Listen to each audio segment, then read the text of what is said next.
I remember one time when a guy came up to me and just groped my ass, and I turned around and said, "What did you just do? You cannot just do that. That's not how we treat a lady in here."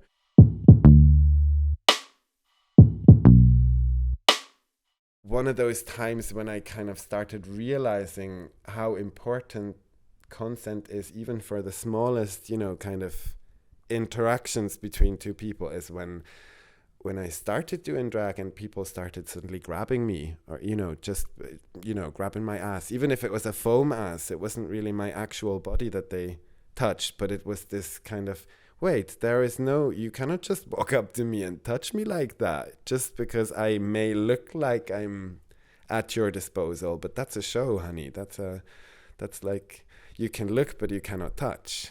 Or if he would have come to me and said, "Can I touch your ass?" I would probably be the first one to be like, "Yes, of course, enjoy."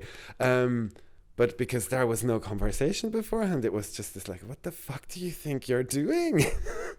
And before I could even really, kind of get the situation or understand what really happened, I had guys working that was at the bar where I kind of started doing drag, and everybody knew each other, and we were friends with all the staff members. And I had 3 guys running from different directions immediately coming to defend me and put the guy in his place. And one was a bouncer, one of the bar boys came, and then just like another regular that was like, "What the fuck do you think you're doing?" So it was quite funny to immediately have like a backup.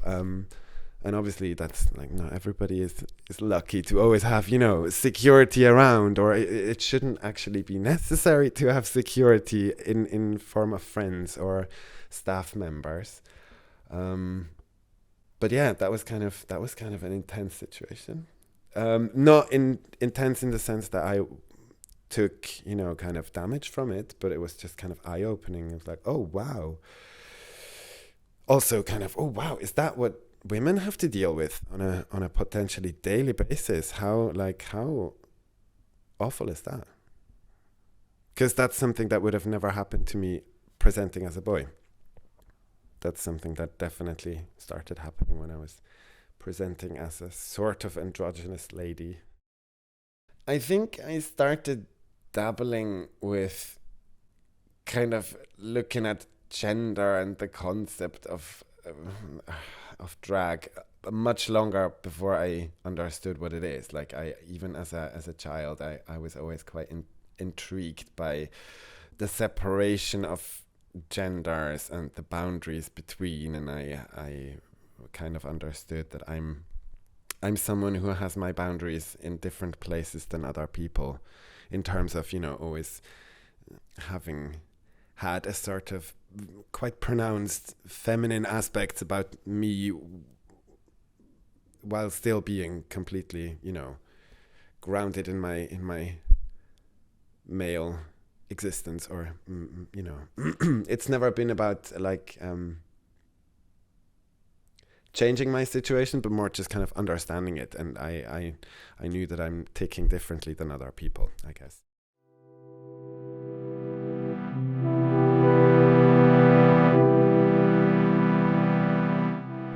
For my numbers, I always kind of like the element of being a bit of a drag stripper, or having some kind of stripping elements in my numbers from quite early on. And I think then you maybe start the evening in a full outfit, and by the end of it you're kind of running around in underwear and like lingerie, even though you're wearing 10 layers of tights and a sofa cushion as an ass, and you're still quite covered up, really, but you kind of give the fantasy of being naked or half naked in my lingerie.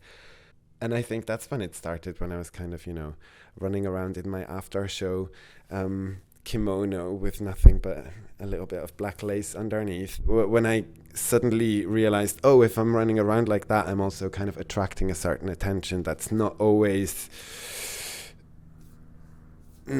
welcome, or only welcome to a certain point without having had a conversation. Or when just a complete stranger comes up to you and thinks, just because they've seen you on stage kind of undressing to a sultry song, that doesn't necessarily extend my invitation apart from those 5 minutes when I'm on stage, you know, and then when that show is over, for me that's over and I'm in a new situation, and and for them it's maybe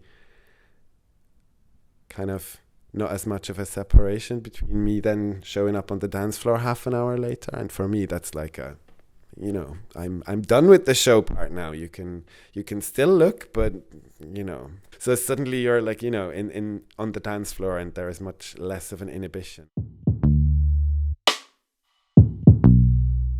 There has been a few instances when a stranger felt like they can, and not just with me, I've also seen it with other like drag sisters or a female with a little group of friends, and suddenly comes a guy that's like, you know, kind of behaves in a very uninvited way. But yeah, no, there has definitely been more than one situation. Not anymore. Or it's not happened for a long time. Maybe because people have changed or society has changed a little, but also maybe because I'm more mature in my, you know, in my character, and I kind of maybe just put those boundaries subconsciously much more these days than back in the day. I think when you're putting yourself out there in such a fashion, you kind of start thinking about this automatically when you're undressing yourself, and even if it's not your actual skin that's visible, but you're kind of, you know, undressing to almost nothing, whether it's a nude illusion or it's your actual skin, you're kind of you're making yourself very vulnerable. And I think that's maybe what I realized in that moment, how vulnerable I make myself by being naked and sexualizing myself, and suddenly you get that attention that you maybe didn't get before, or not in such an aggressive way, that you start thinking, oh wait, if I open up so much, then I also need to kind of know where my boundaries are and where I have to stop. And that kind of probably also influenced my private sex life in a way, of course. Because like there is always this kind of conversation between me and my drag character. It's not always, you know, it's not just something I put on. It's more like the two aspects of the same person more than a character I play. So James has definitely informed me as a private person, but I've also kind of been able to let her grow through my own personal growth. Like it's a symbiosis between the two of us in a way.